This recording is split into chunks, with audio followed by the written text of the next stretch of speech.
अगर आज के दिन इंडिया के हर एक म्यूचुअल फंड इन्वेस्टर का पैसा मिला दिया जाए तो ये टोटल अमाउंट करीब करीब 80 लाख करोड़ निकल कर आता है। और कुछ ही ऐसी कंपनीज हैं जो इस पूरे पैसे को मैनेज करती हैं और उनमें से एक का नाम है HDFC AMC। अब जब भी मार्केट ऊपर जाती है तो हम सबको AMC का बिजनेस अच्छा लगता है, लेकिन सवाल ये है कि जब मार्केट फ्लैट होती है या डाउन ट्रेंड में होती है तब भी क्या ये बिजनेस स्ट्रॉन्ग रह सकता है, और जो वैल्यूएशन मार्केट आज इस कंपनी को दे रही है क्या वो जस्टिफाइड है? इसी का जवाब आज मैं इस वीडियो में दूंगी और HDFC AMC के फंडामेंटल्स को पूरे डिटेल में कवर करूंगी। बिजनेस मॉडल से लेकर profits, cash flows, balance sheet, valuation और चैलेंजेस तक सब कुछ कवर करेंगे ताकि एंड में हमें ये क्लियर हो सके कि HDFC AMC एक अच्छी लॉन्ग टर्म इन्वेस्टमेंट अपॉर्चुनिटी है या नहीं। तो चलो शुरू करते हैं अपने फर्स्ट पॉइंट से और सबसे पहले इस AMC के मेन बिजनेस को समझने की कोशिश करते हैं। तो देखो सिंपल है, ये कंपनी लोगों के पैसे को प्रोफेशनली इन्वेस्ट करती है,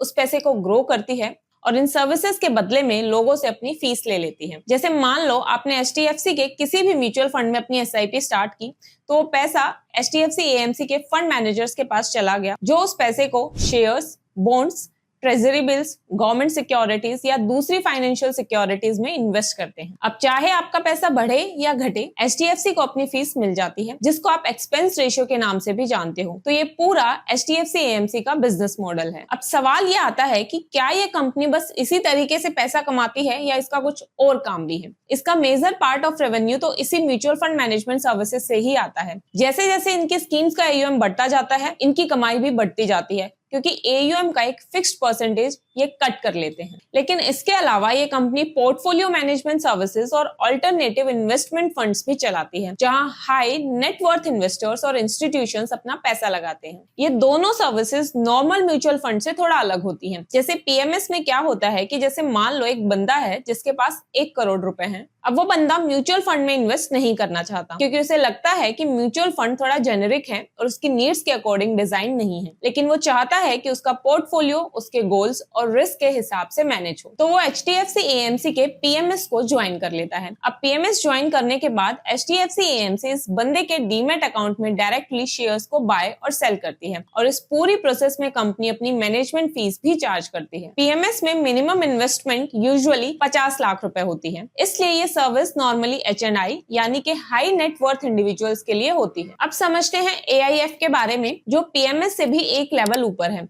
इसमें क्या होता है कि AMC सभी इन्वेस्टर्स के पैसे को इकट्ठा करती है और फिर उन पैसों को नॉर्मल शेयर्स और बॉन्ड से अलग इन्वेस्टमेंट्स में लगाया जाता है, जैसे कि private companies, venture capital, real estate, hedge funds, infrastructures और कमोडिटीज में। इनमें मिनिमम अमाउंट यूजुअली 1 करोड़ के अराउंड होता है, तो ये भी HNIs के लिए ही होते हैं। यहाँ भी कंपनी जो है मैनेजमेंट फी चार्ज करके ही पैसा कमाती है। तो PMS और AIF भी कंपनी का एक रेवेन्यू सोर्स है, लेकिन ओवरऑल रेवेन्यू का मेजर हिस्सा फिर भी म्यूचुअल फंड बिजनेस से ही आता है। अब इसके बाद HDFC AMC एक और जगह से कमाई करती है, जो कि है अदर इनकम। अदर इनकम में कंपनी के पास जो भी सरप्लस कैश होता है उसे डेट इंस्ट्रूमेंट्स, बॉन्ड्स और फाइनेंशियल एसेट्स में इन्वेस्ट करती है, जिससे कि इंटरेस्ट इनकम और कैपिटल गेन्स जनरेट होते हैं। तो अब अगर कंक्लूड करूं तो कंपनी के टोटल 4 रेवेन्यू सोर्सेज हैं: mutual fund management services, PMS, AIF और अदर इनकम, जिसमें से जो मेजर सोर्स ऑफ रेवेन्यू है वो म्यूचुअल फंड्स है। अब रेवेन्यू सोर्सेज को देखने के बाद अगर मैं कंपनी के खर्चों की बात करूं तो कंपनी का बिजनेस एसेट लाइट बिजनेस है, मतलब कंपनी को फैक्ट्रीज, इन्वेंट्री या हैवी मशीनरी की जरूरत नहीं है। सबसे बड़ा खर्चा एम्प्लॉइज की सैलरी और अलाउंस पर होता है। इसके अलावा फीस और commission expenses, finance cost, software expenses, licence fee और KYC रिलेटेड खर्चे होते हैं। सबसे अच्छी बात इस बिजनेस की ये है कि जब भी इनके स्कीम्स का AUM बढ़ता है तो रेवेन्यू तो तेजी से बढ़ता ही है,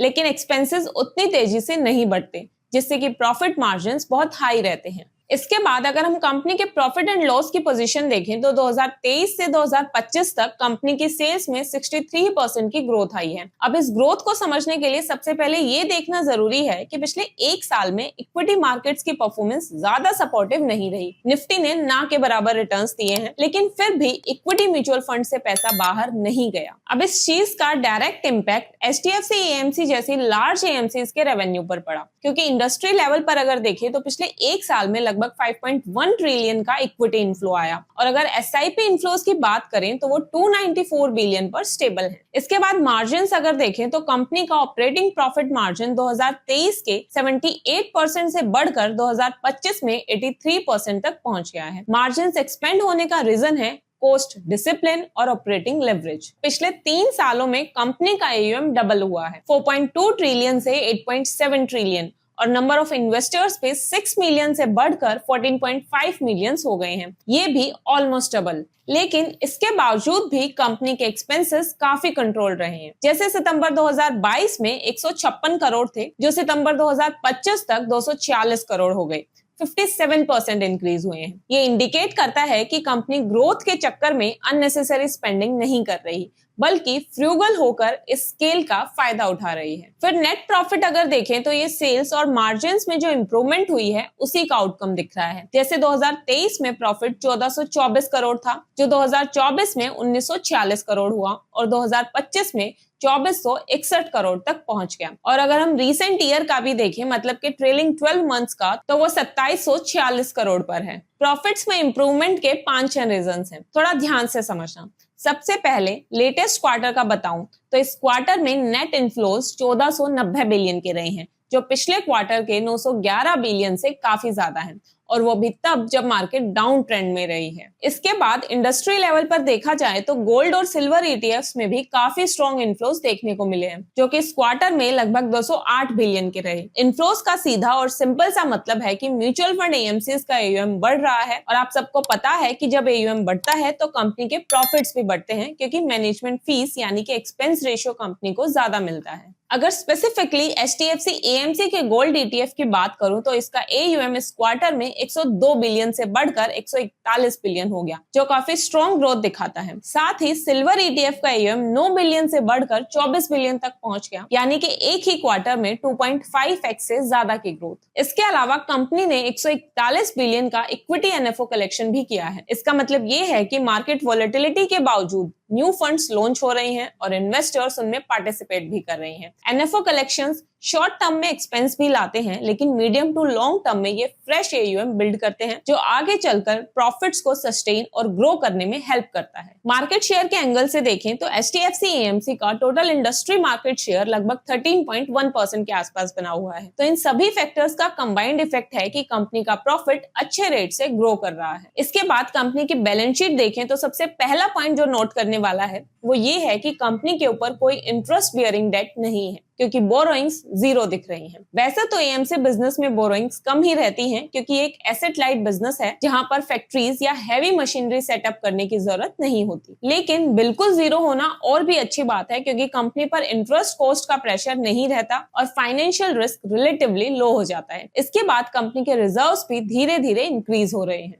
जैसे कि 2023 में ये 6000 करोड़ थे और अभी 7600 करोड़ के आसपास है। इसका मतलब कंपनी अपने प्रॉफिट्स को बिजनेस के अंदर ही एक्यूमुलेट कर रही है, जो पॉजिटिव सिग्नल है। इसके बाद कंपनी के टोटल एसेट्स अभी लगभग 8400 करोड़ के आसपास है, जिसमें सबसे ज्यादा हिस्सा इन्वेस्टमेंट्स का है, जबकि फिक्स एसेट्स का पोर्शन काफी कम है। इन्वेस्टमेंट्स में कंपनी अपने सरप्लस कैश को पार्क करती है, जिससे इंटरेस्ट इनकम भी जनरेट होती है। फिर लायबिलिटी साइड पर अगर देखें तो अदर लायबिलिटीज का नंबर ग्रेजुअली बढ़ रहा है, जो पहली नजर में कंसर्निंग लग सकता है, लेकिन एएमसी के कंटेक्स्ट में ये ज्यादातर ऑपरेशनल लायबिलिटीज होती हैं, जैसे कि payables, accrued expenses, tax liabilities, fund related settlements और एम्प्लॉय रिलेटेड प्रोविजंस। 690 करोड़ की अदर लायबिलिटीज टोटल एसेट्स के कंपैरिजन में 7 to 8% ही है और टोटल इक्विटी से भी कम है। कंपनी कैश रिच है, हाई प्रॉफिट्स हैं, तो इतनी लायबिलिटी तो कंपनी इजीली मैनेज कर सकती है। ओवरऑल बैलेंस शीट स्ट्रॉन्ग है। वैसे एक एएमसी बिजनेस के लिए बैलेंस शीट से ज्यादा important AUM growth, market sentiments और रेगुलेटरी एनवायरनमेंट होता है। अब देखते हैं इसकी कैश फ्लो स्टेटमेंट। लेकिन कैश फ्लो स्टेटमेंट एनालाइज करने से पहले मैं एक इंपॉर्टेंट पॉइंट क्लियर करना चाहती हूँ। हर बिजनेस में कैश फ्लो का रोल अलग होता है। जैसे मैन्युफैक्चरिंग या एनबीएफसी जैसे बिजनेस में कैश फ्लो बहुत ज्यादा क्रिटिकल होता है, क्योंकि वहां inventory,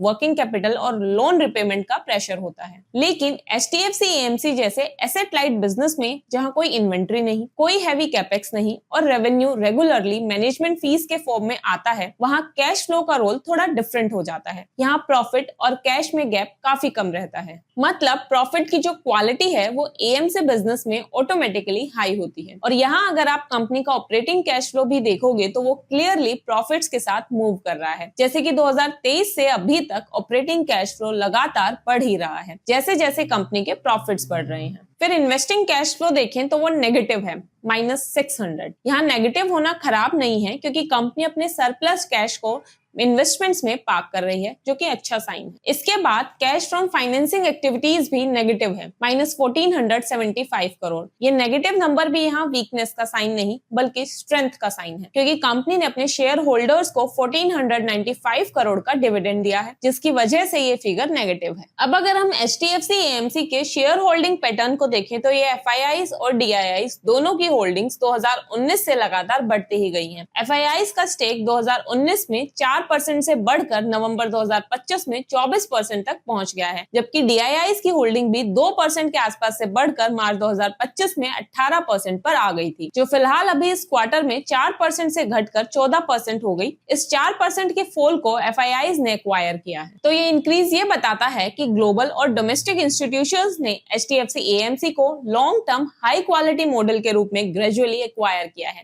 institutions normally short term noise को देखकर नहीं खरीदते, बल्कि बिजनेस सस्टेनेबिलिटी, मार्जिन्स और कैश फ्लोज विजिबिलिटी पर फोकस करते हैं। इसलिए उनकी होल्डिंग्स में इंक्रीज होना एक कॉन्फिडेंस का सिग्नल है, लेकिन ध्यान रहे ये कोई गारंटी नहीं है। अब वैल्यूएशन पर आते हैं। नॉर्मली जब भी हम किसी स्टॉक की वैल्यूएशन देखते हैं तो सबसे पहले PE रेशियो को देखते हैं, और ये गलत भी नहीं है। लेकिन AMC जैसे बिजनेस के केस में सिर्फ PE रेशियो को देखना थोड़ा इनकम्प्लीट और कभी-कभी मिसलीडिंग भी हो सकता है। ऐसा मैं इसलिए बोल रही हूँ क्योंकि AMC बिजनेस, जैसा कि मैंने आपको बताया है, कि एसेट लाइट होता है, कैश रिच होता है और इसमें मार्जिन्स जनरली हाई होते हैं। इसलिए ये बिजनेस ज्यादातर हायर PE पर ट्रेड करते हैं। तो अगर हम बस PE को ही बेंचमार्क बना लेंगे तो या तो ये स्टॉक हमेशा महंगा लगेगा या फिर हम गलत कंक्लूजन निकाल सकते हैं। इसलिए AMC टाइप बिजनेस की वैल्यूएशन समझने के लिए PE के साथ साथ हमें 3 चीजें और भी देखनी चाहिए। पहली है AUM ग्रोथ रेट, दूसरी AUM इक्विटी मिक्स और तीसरी अर्निंग्स विजिबिलिटी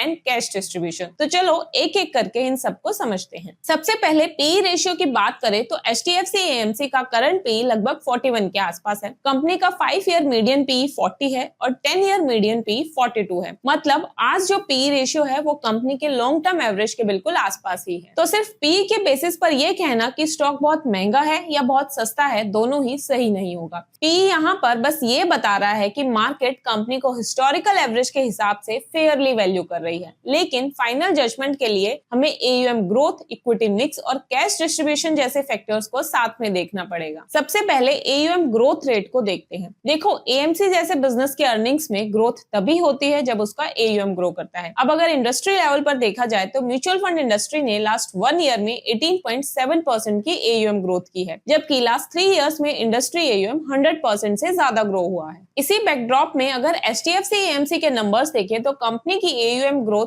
इंडस्ट्री के साथ अलाइंड है, बल्कि मैं तो बोलूंगी कि थोड़ी सी बेटर ही रही है। जैसे लास्ट 1 ईयर में 17.33% ग्रोथ आई है और लास्ट 3 इयर्स में 109.52% की ग्रोथ आई है। अब AUM का ग्रोथ रेट देखने के बाद उस AUM का इक्विटी मिक्स भी देखते हैं। मतलब टोटल AUM में इक्विटी का पोर्शन कितना है, ये देखना भी उतना ही इंपॉर्टेंट है। ऐसा इसलिए क्योंकि इक्विटी ओरिएंटेड एसेट्स पर AMC को फीस ज्यादा मिलती है और उनके मार्जिन्स भी बेटर होते हैं। तो इंडस्ट्री लेवल पर देखें तो इक्विटी का पोर्शन टोटल AUM का 44.1% है, जबकि HDFC AMC का इक्विटी पोर्शन 64.9% है, जो इंडस्ट्री एवरेज से काफी ऊपर है। ये डिफरेंस सिर्फ नंबर्स को नहीं बल्कि अर्निंग की क्वालिटी को दिखाता है। अब वैल्यूएशन का चौथा पिलर है अर्निंग्स विजिबिलिटी और कैश डिस्ट्रीब्यूशन। HDFC AMC की अर्निंग्स का मेन सोर्स तो आपको पता ही है, इनकी मोस्टली कमाई म्यूचुअल फंड मैनेजमेंट फीस से ही आती है। लास्ट 1 ईयर में SIP इनफ्लोस इंडस्ट्री लेवल पर 16.3% से ग्रो हुए हैं, जो ये बताता है कि वोलेटाइल और म्यूटेड मार्केट कंडीशंस में भी मंथली इनफ्लोस का बेस स्ट्रॉन्ग है। SIPs के अलावा कंपनी का इन्वेस्टर बेस भी एक्सपेंड हो रहा है। जैसा कि मैंने आपको बताया था कि लास्ट 3 इयर्स में इन्वेस्टर्स का नंबर लगभग 6 मिलियन से बढ़कर 14.5 मिलियन हो चुका है, जो कि मोर देन डबल है। साथ ही कंपनी का टोटल मार्केट शेयर भी 13.1% के आसपास स्टेबल है। ये तीनों ही चीजें सिर्फ AUM ग्रोथ नहीं बल्कि फ्यूचर अर्निंग्स विजिबिलिटी का सिग्नल है, जो रिडम्पशन रिस्क को कम करते हैं और लॉन्ग टर्म के लिए मैनेजमेंट फीस से जो इनकम आती है उसे स्टेबल बनाते हैं। कैश डिस्ट्रीब्यूशन के एंगल से देखें तो HDFC AMC का बिजनेस कैश रिच है। कंपनी ने लगातार अपने शेयर होल्डर्स को डिविडेंड दिया है, जो टाइम के साथ बढ़ता ही गया है। जैसे कि 2022 में 64% डिविडेंड दिया था, 2023 में 72%, 2024 में 77% और अभी 2025 में लगभग 78% तक पहुंच गया है। यानी कि जैसे जैसे अर्निंग्स ग्रो हुई हैं, कंपनी ने कैश को होल्ड करके रखने की बजाय शेयर होल्डर्स के साथ डिस्ट्रीब्यूट किया है। ये तभी पॉसिबल होता है जब बिजनेस के कैश फ्लोस प्रेडिक्टेबल और सस्टेनेबल होते हैं। इसके साथ ही जीरो डेट बैलेंस शीट ये इंश्योर करती है कि कंपनी पर कोई इंटरेस्ट रीपेमेंट का प्रेशर नहीं है। इसी हाई डिविडेंड पे आउट और जीरो डेट के कॉम्बिनेशन की वजह से मार्केट HDFC AMC जैसे बिजनेस को हाईली रेट करता है। इन चारों पॉइंट्स में हमने जो भी डेटा देखा उसको वैल्यूएशन के कॉन्टेक्स्ट में देखा जाए तो ये क्लियर होता है कि HDFC AMC की वैल्यूएशन सस्ती नहीं है लेकिन महंगी भी नहीं लगती।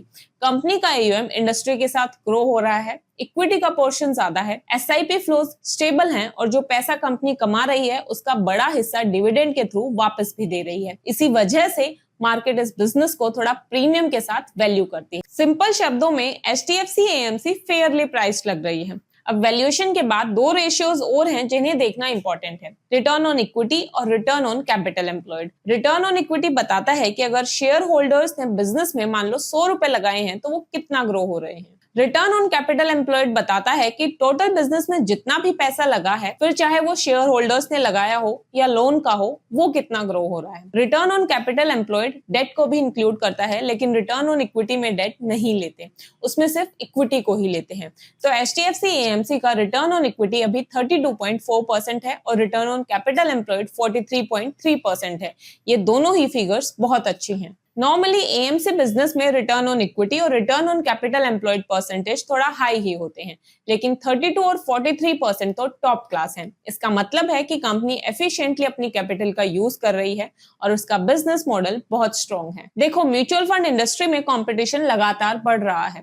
आज के दिन इन्वेस्टर्स सिर्फ ट्रेडिशनल डिस्ट्रीब्यूटर्स के थ्रू ही नहीं बल्कि डायरेक्ट प्लान्स और फिनटेक प्लेटफॉर्म्स जैसे कि जेरोधा, ग्रो और पेटीएम मनी के थ्रू भी इन्वेस्ट कर रहे हैं। डायरेक्ट प्लान्स में डिस्ट्रीब्यूटर कमीशन नहीं होता, इसलिए उनका total expense ratio regular plans के कंपैरिजन में काफी कम होता है। जैसे जैसे डायरेक्ट प्लान्स का शेयर बढ़ता जा रहा है, वैसे वैसे पूरी इंडस्ट्री का जो एवरेज टोटल एक्सपेंस रेशियो है वो धीरे धीरे नीचे आता जा रहा है। अब अगर टोटल एक्सपेंस रेशियो कम होगा तो कंपनी की इक्विटी यील्ड कम होने लगेगी। यील्ड का मतलब होता है कि AMC टोटल AUM पर ऑन एन एवरेज कितनी फीस कमा रही है। अभी HDFC AMC की इक्विटी यील्ड लगभग 58 बेसिस पॉइंट्स के आसपास है। बेसिस पॉइंट्स को सिंपल शब्दों में बताऊं तो 58 बेसिस पॉइंट्स का मतलब है 0.58%, यानी कि HDFC AMC जितना भी इक्विटी AUM मैनेज करती है उस पर ऑन एन एवरेज 0.58% की एनुअल इनकम कमाती है। अब प्रॉब्लम ये है कि जैसे जैसे कंपटीशन और डायरेक्ट प्लान्स का पोर्शन बढ़ेगा, ये यील्ड और कम हो सकती है। मतलब फ्यूचर में AUM बढ़ने के बावजूद हर 100 रुपए पर जो फीस मिलती है वो कम होती जाएगी। इसलिए मैनेजमेंट ने भी ये बात कॉन कॉल्स में एक्सेप्ट करी है कि लॉन्ग टर्म में अगर रेवेन्यू बढ़ाना है तो वो फीस बढ़ाकर नहीं बल्कि AUM का साइज बढ़ाकर ही पॉसिबल होगा। यहाँ अब मैं इस एनालिसिस को अगर कंक्लूड करूं तो बिजनेस की AUM ग्रोथ स्ट्रॉन्ग है, मार्जिन्स अच्छे हैं, एक्सपेंसेस कंट्रोल में है, कोई डेट नहीं है, कंपनी लगातार अपने शेयर होल्डर्स को डिविडेंड भी दे रही है और वैल्यूएशन अभी रीजनेबल लेवल पर है। हाँ, एक्सपेंस रेशियो का थोड़ा प्रेशर जरूर है, लेकिन मैनेजमेंट इस बात को खुद मान रही है कि फ्यूचर ग्रोथ फीस बढ़ाने से नहीं बल्कि AUM बढ़ाने से आएगी, जो कंपनी अच्छे से बढ़ा रही है। तो अगर आप इस कंपनी में इन्वेस्ट करना चाहते हो तो इन सभी पॉइंट्स को ध्यान में रखकर अपना डिसीजन ले सकते हो सकता है कि मुझसे कोई पॉइंट मिस भी हो गया हो, तो आप एक बार अपनी खुद की रिसर्च पे जरूर करना और फिर डिसीजन लेना। तो ये थी मेरी आज की वीडियो जिसमें मैंने HDFC AMC के बारे में बिल्कुल डिटेल में डिस्कस किया। आपको ये वीडियो कैसी लगी मुझे कमेंट्स में जरूर बताना। Thank you so much for watching. See you guys in next video. Till then, happy investing.